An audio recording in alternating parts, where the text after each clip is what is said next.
A cerut asigurarea, noi nu avem asigurare pentru Mongolia. Bine ați venit în Rusia, prieteni! Nu a fost o trecere ușoară. Uite, scrie 78 de ruble, 74 de ruble, este 78 de ruble, este 95. Uitați, este o mașină la alimentat, nicio coadă. Dar ce am în spatele meu? Novosibirsk, 836 de kilometri. Deja mi-e frică să fac vloguri în Rusia, sincer. Dacă acest loc ar fi în Tajikistan sau Kyrgyzstan sau Kazahstan, spunea lumea, wow, ce fain optilă. Dacă spun că uitați, Rusia, oh, faci propagandă, fugi de aici. Uitați. Uitați.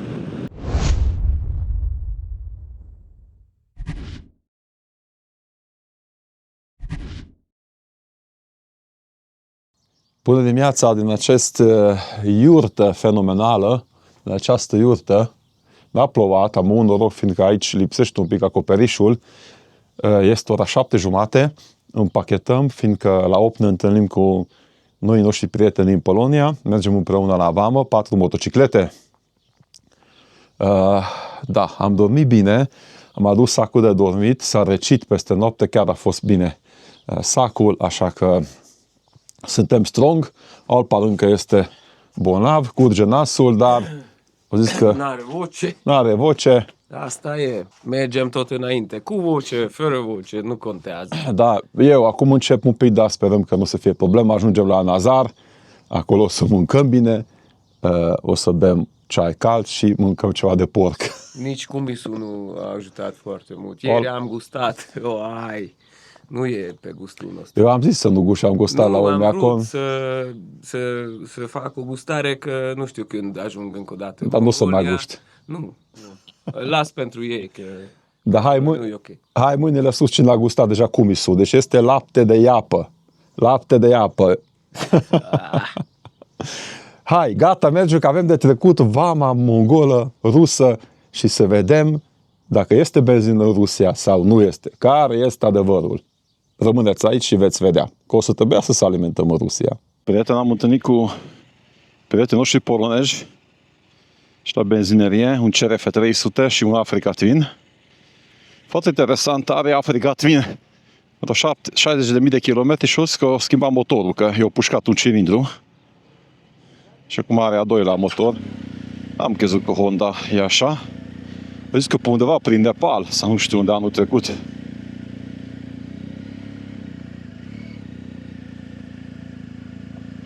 Rugăciunea dimineață, prieteni, avem nevoie, fiindcă avem trecut o vamă destul de strictă. Am mai trecut pe aici și toți motocicliștii overlanderi spun același lucru, că este destul de strictă vama asta. Mongolia, Rusia, avem vreo 70 de kilometri până la vamă, dar acolo și de aici cu Dumnezeu înainte. Haideți, prieteni!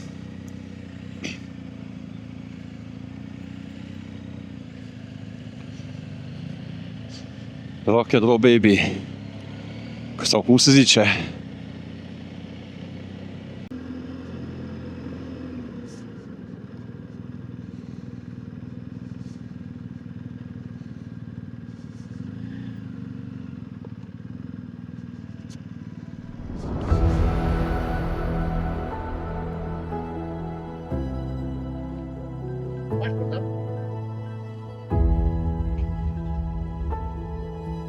Hello. Morning.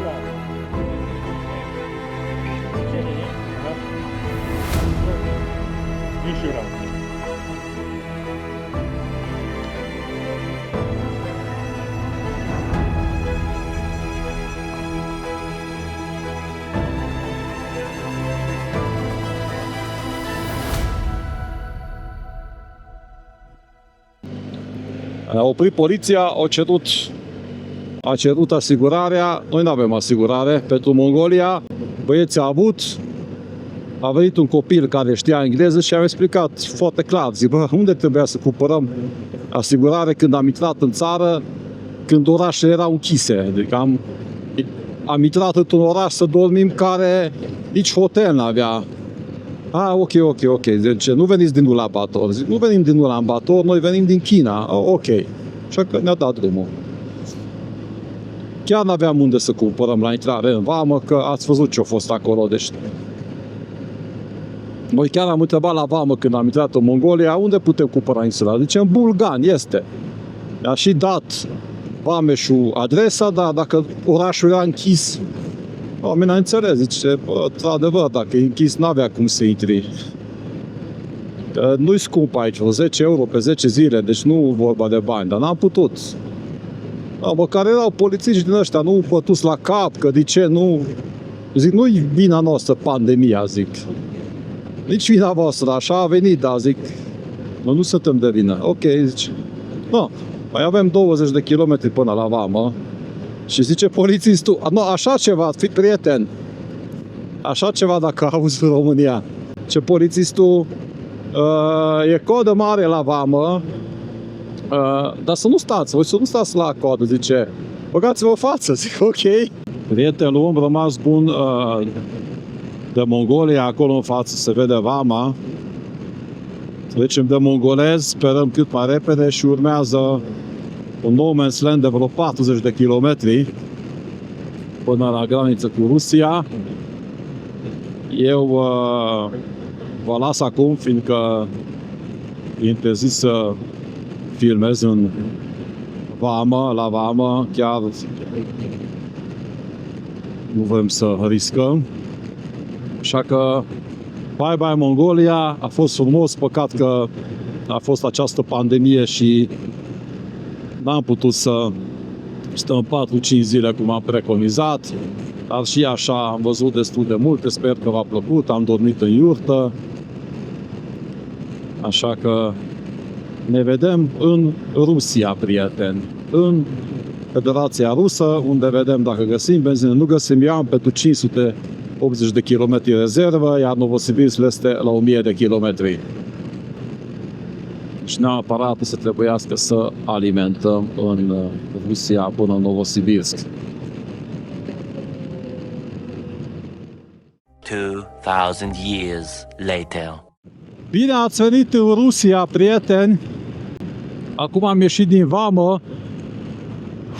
Este ora 5:30 și la 6 închide vama.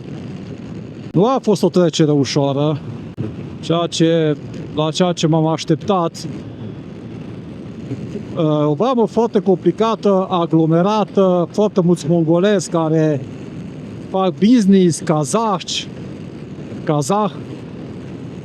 Am ajuns, m-a văzut pe la 9 și ceva la vamă și acum am ieșit. Controlul pașaportelor romesc foarte bine. V-am insultat la bagaje, dar nimic spectaculos. A zis să deschide bagajele, l-a întrebat dacă avem la noi chestii interzise, a spus că nu, s-a uitat un pic și a zis să mergem să facem temporal import pentru motociclete. No, și aici a început complicația, fiindcă în fața noastră erau vreo 20 de mongolezi care deja așteptau și kazah și nu știu de ce a mers așa greu. Foarte complicat, trebuia să verifice vameșul să meargă seria de șasiu, ăștia au venit cu niște rodiuri de mașini, nu prea au găsit seria. Deci noi am stat acolo 5-6 ore, zic, mă, închide vama. Am întrebat ce se întâmplă dacă închide vama și noi nu primim. Am zis că trebuie să părăsim vama, lângă vamă este un hotel și ne întoarcem a doua zi. Că nu putem intra, evident, în țară fără temporal import, că nu mai putem ieși. Stând acolo, noi, eu, Alpar și cei doi motocicliști polonezi, ieșeam în evidență, aveam alte pașapoarte și a venit un vameș rus, foarte puțin, o întrebat pe rusă ce facem noi acolo, stăteam în codă Am spus că, no, izvite, nie, panie mają по-русски, cu foarte puțin engleză, o întreba ce facem, zic că așteptăm să facem temporal import. O zice, follow me. Și am mers eu întâi într-un alt birou, ei se ocupau cu cine ieșea spre Mongolia. A fost foarte corect. A luat actele mele, a făcut, după ce am mers Solpar și cei doi polonezi. Așa am reușit să ieșim. La urmă urmei am stat 8 ore, a fost toaletă, deci nu era problemă, dar știam, deci eu când am intrat, când am ieșit din Rusia, Mongolia, acum 7 ani, știam că vama mongolă, mongolezii se împing în față, deci la urmă urmei deja eram, cred că a 5-lea să intru pe ușă și s-o băgat în fața mea, am certat cu ei. N-are importanță. Important că suntem în Rusia, n-am avut absolut nimic special, așa că acum mergem spre cazare, mai avem 2 ore, 147 de kilometri, suntem obosiți. Dacă stai pe loc, te obosește mai mult. Benzină avem, încă nu am văzut benzinării, să văd dacă este benzină. Suntem aici, ăsta ce mai important. Am ajuns într-un orășel, suntem în Siberia și vreau să văd dacă este benzinerie, să văd dacă este benzină. Că nu trebuie să alimentăm, dar de aici în stânga va fi benzinerie. Codul nu este, era clar. Este benzină, uite, alimentează cineva, o mașină alimentează, nicio codă, uitați, Otan, ia. Deci benzină este, codă nu este, aici în acest oraș. Vom vedea mâine când trebuie să alimentăm. Este un oraș tipic siberian.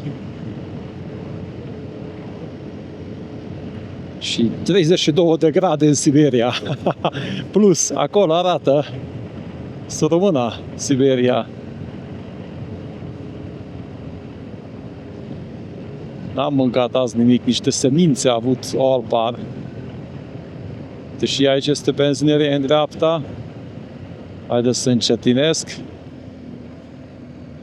Să vedem. Uitați, nu este nimeni. Este benzină, nu este nimeni la coadă. Deci, aici este. Nu stă lumea la coadă, cum vedem la noi pe Facebook.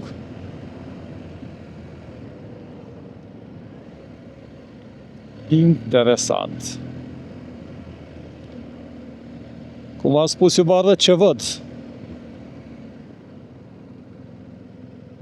Iar voi sunteți ochii mei, sau eu sunt ochii voștri, cum se spune.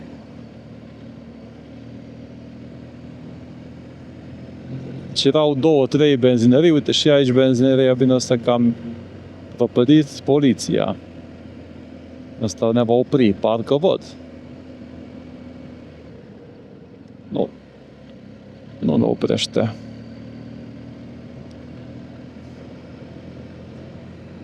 Asta nu era deschis.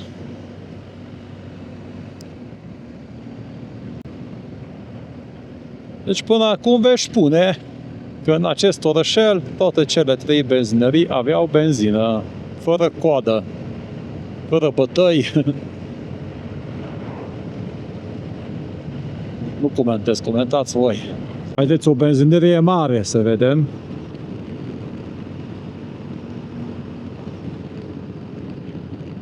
Aici în dreapta este una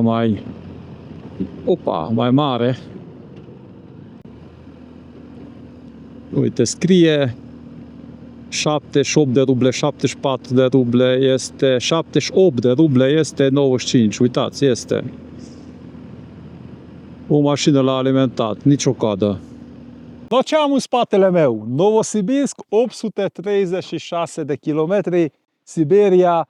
De mult n-am văzut acest indicator care mi este mie drag. Salut pe Nazar, pe Serghei, pe Galina, pe Elena, pe toți prietenii mei din Novosibirsk și pe Alpar. Ești în paradis, prieten! Ia! Zici că ești în paradis! Wow!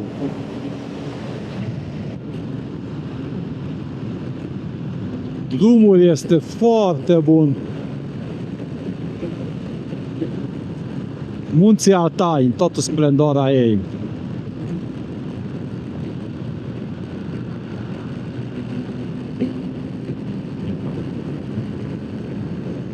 Dar mâine ce spectaculos va fi până la Novosibirsk. Sau nu știu dacă merge până acolo, încă nu știm. Nu știu când ajungem la cazare. Prietenul nostru Nazar ne-a rezervat o cazare. Mulțumim mult, Nazar. Sperăm că totul e în regulă, nu avem internet.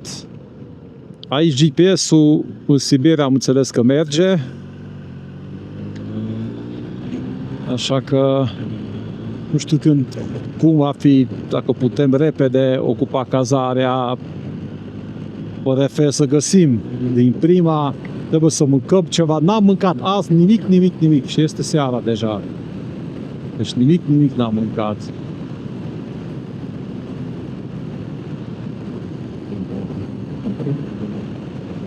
Spuneți voi dacă e frumos sau nu. Că dacă spun că e frumos, să spună lumea că fac propagandă. Deja mi-e frică să fac vloguri în Rusia, sincer. Dacă acest loc ar fi în Tajikistan sau Kyrgyzstan sau Kazahstan, spunea lumea, wow, ce fain Attila. Dacă spun că uitați, Rusia, faci propagandă, fugi de aici. Na, așa că scrieți voi dacă e frumos sau nu. Păi dacă mă gândesc, e peste Mongolia și pot să spun și peste China ce văd aici. Mai ales că nu este trafic. Chiar pot să spun. Și Mongolia e foarte faină. Și China a fost. China e interesant și știi că nu, conduci în China, starea, foarte puțini europeni pot să spună. Dar aici este ceva de vis. Mergem noi, nu este circulație, nu este radar ca și în China, nu sunt camere. Este mult mai civilizat, mai verde decât Mongolia. Asfaltul este perfect, nu mi-aș dori mai asfalt mai bun. Până acum love Siberia, nu degeaba te iubesc așa de mult Siberia, dar și Siberia de vară iubesc. Și acolo râul Katun. O să mergem pe malul râului până aproape în Novosibirsk. Nu știu dacă vedeți acolo, munții Altai înzăpăziți, 632 de grade. Uitați, munții Altai. Nu știu dacă le dă camera, munții din față, fiindcă bate soarele în cameră, dar uitați, munții înzăpăziți. Ihi! Și drumul.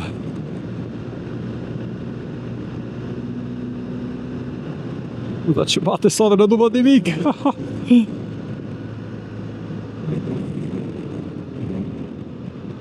N-am văzut nimic de soare.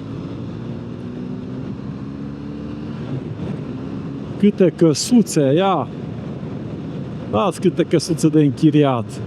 Și noi mai avem 38 de kilometri până la cazare. Dacă dorești să achiziționezi echipamente și accesorii moto, îți recomand motomus.ro. Aplicând codul de promoție NEO, vei beneficia automat de reducere. Uitați unde intră. Acum se văd și verde, și puțin galben, și zăpadă acolo sus.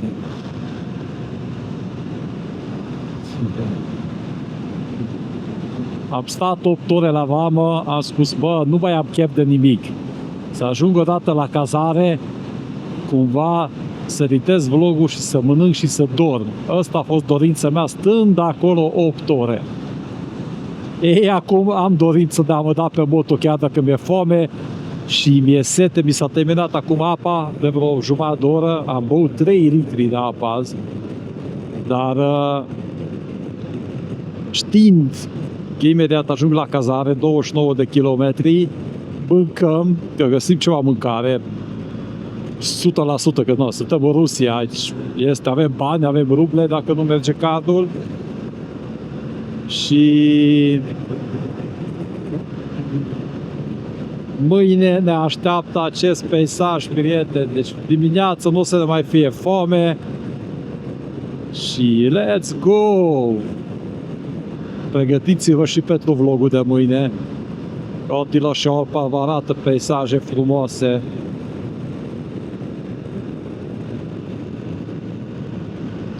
Și evident, după ce o să ajungem la Novosibirsk, o să vizităm orașul. Serghei în dată de 9 vine acasă, să trebuia să stăm 4 zile la Novosibirsk, fiindcă e plecat. Soția sa, Elena, sărbătorește, de ce fain, eu tot timp vorbesc. Soția Elena sărbătorește ziua de naștere și îți plecați la Iacuț cu avionul. Și o să stau 4 zile în Novosibirsk, vreau să-l îmbrățișez pe omul ăla. La noi ne încurca China, că trebuia să ajungem mult mai repede la Novosibirsk, dar și m-a întrebat, Attila, când ajung? Zic, bă, ajung așa. O bine, zice, eu dintre ei, nu până 9 o să fii plecat. Zic, nu-i bai, du-te că noi ajungem mai repede. Uite, cu China ne-a îmbârligat, dar îl aștept pe Serghei, o să stăm 4 zile la Novosibirsk. 4 zile la Novosibirsk. Uitați! Uitați! O să stăm cu Nazar în data de 6-7. El în 8 pleacă la Moscova cu avionul. Pe 6-7 o să dormim la prietenul nostru Nazar, la care mulțumim din suflet tot. Deci omul ăla zilnic ne ajută. Deci un om care zilnic ceva ne ajută, ține legătura, el a rezervat cazarea, ne plătește cazarea, când ajungem îi dăm banii. Deci, da, o să stăm 2 zile la Nazar, o zi la hotel, fiindcă cum el pleacă la Moscova, nu-i nimeni acasă, și când vine Serghei, în data de 9 o să dormim la Serghei, iar în 10 probabil că o să o pornim, sau poate 11, vedem. Vedem ce planul mai are Serghei, ca asta și cu el 2 zile. Așa că încă nu se știe, dar în Novosibirsk sigur o să stăm 4-5 zile. V-am mai arătat orașul Novosibirsk iarna. Dacă vreți să vă arăt orașul și vara, să-mi scrieți aici în comentarii și o să filmăm și acolo. Avem 7 km până la cazare, uitați ce fain, ce căsuțe, zonă turistică super tare aici în Altai. 7 minute mai avem. Când am luat căsuță, am luat hotel, că am vrut să stăm în oraș, fiindcă nu avem mâncare la noi.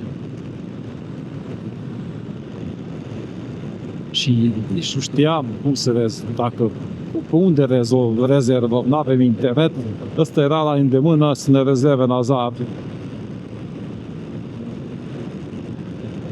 Hotel 5.000 de ruble sau cât e la 40 și ceva de euro ne-a costat. Ne costă 2 persoane, mic dejun, etică.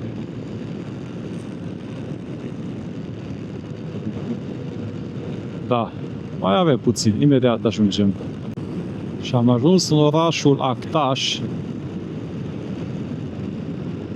Hai să vedem aici la benzinerie dacă este benzină, că atunci dimineață venim și alimentăm. Dați. O mașină este acolo, este benzină, o mașină alimentează și mașina poliției alimentează. Și aici venim să alimentăm dimineața.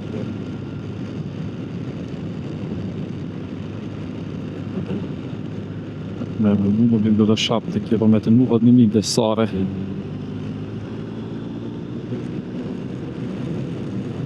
Suntem în orașul Aktaș. Oraș mai degrabă turistic decât oraș industrial. Foarte mulți motocicliști am văzut pe drum. Uite, aici este supermarket, deci Aici putem găsi mâncare. Oh, este de tăte. Tăte, uitați ce e aici. Câte lume. Ce rău trăiesc. Motocicliști. Hello, bikers.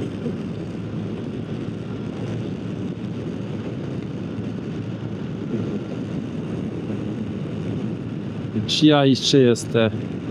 Spălătorie auto. Cai verzi pe pereți. Cred că mi-e foame că deja și eu văd cai verzi pe pereți. Și foarte multe Land Cruiser, mașini de Overlander, uitați. Overland din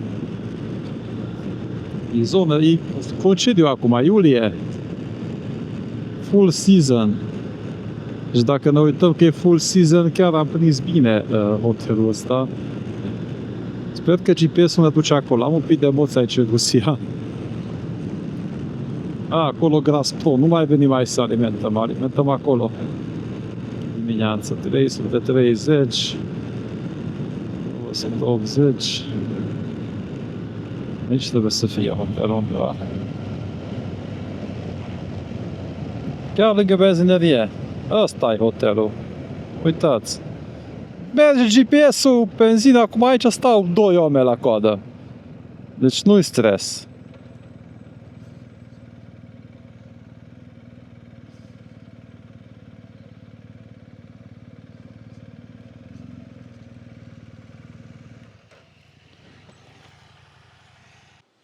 Am ajuns la cazare, cum ați văzut. Acolo arată prețul la benzină.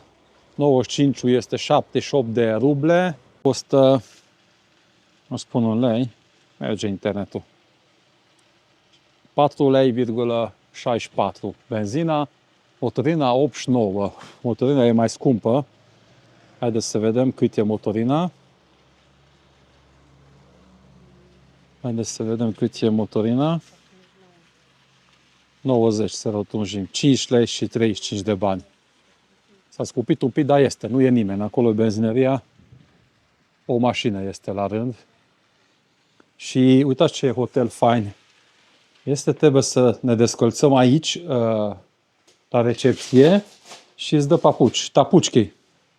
Papa, dă ceva să te ajut. Ăsta iau, da? Aici e recepția. Foarte curat, absolut foarte curat tot. Haideți să vă arătăm camera. Aici sunt papucii lui Alpar. Pregătit. N-ai luat tapucchi. Am zis că dacă o să miroase acolo cizmele noastre de jos, o să vină să bată la ușă, spune că pentru voi nu există restricția asta. Și aici e holul. Deschide ușa. Hai, Alpar. Hai, că tu ai 2 mâini ocupate. Uite, spun aici geanta. Aici este camera de hotel, mică și cochetă, foarte curată. Și aici este baia. Top! Prieteni, nu vreau să prelungesc acest vlog. Am fost între timp să mâncăm cu haine moto, așa transpirat, fiindcă la 8 închide restaurantul, dar este ora 8. Noi n-am știut pe tot drumul cât e ceasul. Este ora 8. La ora 8 am pornit, nu? Din Mongolia și la 8 am ajuns și am făcut 250 de kilometri și 8 ore de stat la vamă. Welcome to Siberia! Peisajul pe care am venit, nu știu dacă are dat camera, dar e fenomenal. Și mâine pornim spre Novosibirsk. Avem 740 de kilometri. Dacă ajungem, ajungem. Dacă nu ajungem, nu ajungem. Vedem cum ne vom trezi dimineața, fiindcă acum suntem rupți. Mulțumim frumos pentru susținerea voastră. Sunteți fenomenali și mulțumim că sunteți aici pe canalul de YouTube. Hello, papa, să rămână!